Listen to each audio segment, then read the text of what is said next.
सामने आए, और क्या इससे पहले भी ये वायरस जो है वो इंडिया में था? ये पहले भी इस इन्फेक्शन इंडिया में था और रिसर्च रिपोर्ट्स भी है जिसमें कि ये पाया गया कि बच्चों में इस तरह की इन्फेक्शन होती है करके, स्पेशली जो निमोनिया की, वायरल निमोनिया की केसेस में।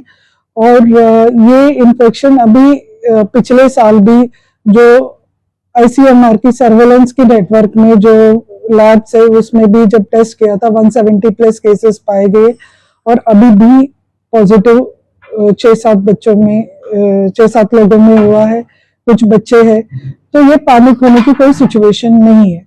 एक्चुअल में ये वायरस है क्या? इन्फ्लुएंजा और कोविड से ये कितना अलग है? और अगर टेस्ट किए जाते हैं तो उसमें क्या-क्या टेस्ट जो है वो किया जाता है, और क्यों ऐसी सिचुएशन आएगी कि कोविड, इन्फ्लुएंजा और ये जो नया एचएमपीवी जो है इसकी ज़रूरत क्यों पड़ेगी टेस्ट करने की? देखिए कि अभी तो वैसे कोई पैनिक होने की सिचुएशन नहीं है, और टेस्टिंग जो होती है वो सीवियर केसेस की सारे के हम करते हैं, क्योंकि खास करके जब पहले हमारा कोविड हुआ था, कोविड के बाद से ये टेस्टिंग की मतलब नंबर्स हमने बढ़ा दिया था निगरानी के लिए, क्योंकि कोई न्यू वायरस अगर हमारा कोई आती है कंट्री में तो उनको पता करने के लिए, जब तक हम टेस्ट नहीं करेंगे तो हमें न्यू वायरस अगर आ भी गया तो हमें लेट पता चलता है। तो इस वजह से कि हम ये टेस्टिंग रेगुलरली करते हैं सिलेक्टेड लैब्स में, कि कोई न्यू वायरस अगर इंडिया में आती है तो हमें पता लगे। और ये एचएमपीवी वायरस है जो पहले भी बच्चों में मिला है, अभी भी कुछ बच्चों में मिला है, बट ये पैनिक होने की सिचुएशन नहीं है। इसका जो लक्षण है वो आम रेस्पिरेटरी इन्फेक्शन जैसा ही होता है।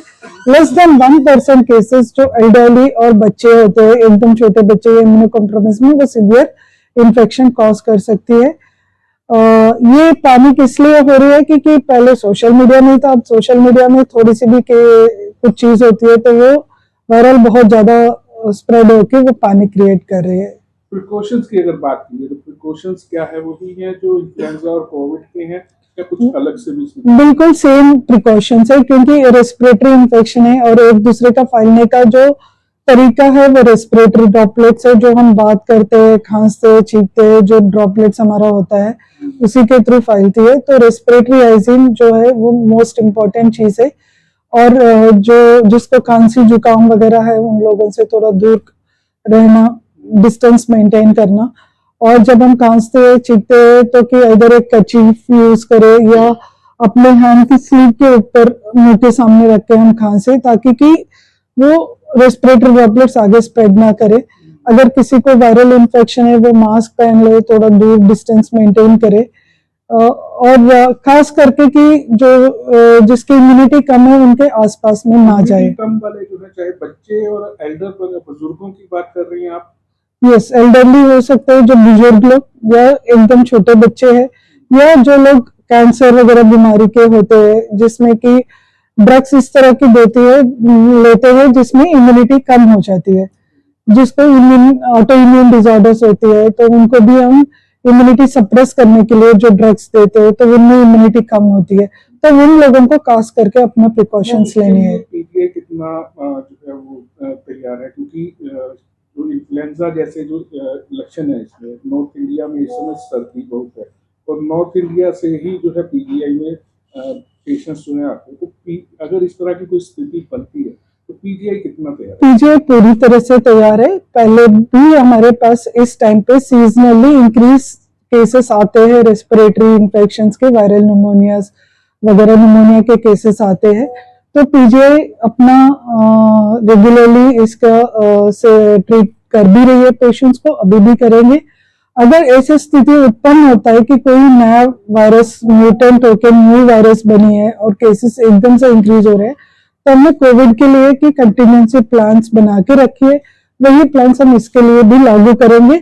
लेकिन फिलहाल इस तरह की स्थिति इंडिया में नहीं है जहां पे हमें उस लेवल की जरूरत है। मेडिसिन कौन सी है? क्योंकि आपने बताया 171 केसेस लास्ट ईयर जो है वो सामने आए थे, इस बार अभी तक 6 केसेस जो है वो सामने आए, तो मेडिसिन वही है जो पहले से दी जा रही है, इसके लिए कुछ और क्या? इसका ये वायरल इन्फेक्शन है, वायरल इन्फेक्शन के लिए कोई दवाई नहीं होती है, सपोर्टिव थेरेपी।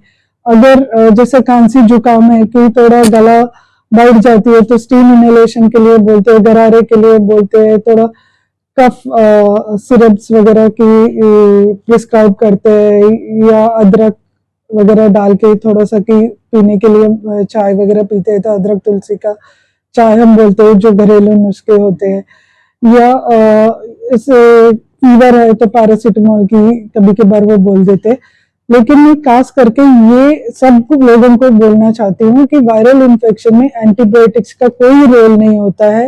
लेकिन लोग पैनिक होके, किसी को भी खांसी जुकाम बुखार हो जाती है तो फटाफट केमिस्ट के पास जाके एंटीबायोटिक्स लेके आके खाते हैं।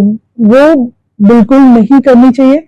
अगर उनको की सीवियर इन्फेक्शन होती है या उनको थोड़ा डर लगता है तो कि डॉक्टर के पास जाए, डॉक्टर खुद चेक करेंगे, अगर जरूरत पड़े तो वो खुद एंटीबायोटिक्स प्रिस्क्राइब करेंगे।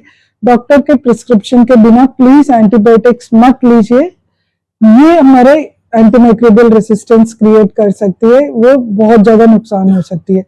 तो मेरी ये है कि ये वायरल इन्फेक्शन है, इसकी कोई दवाई नहीं होती है, ओनली सपोर्टिव थेरेपी होती है।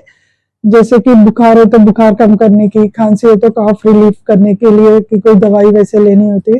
कोई एंटीबायोटिक्स की कोई रोल नहीं है, तो प्लीज एंटीबायोटिक्स मत खाइए, केमिस्ट की दुकान से मत लेके आइए। अगर आपको कोई किसी चीज की शक है तो आप डॉक्टर के पास, डॉक्टर के बिना कोई और दवाई ना खाएं। नटशल यही है।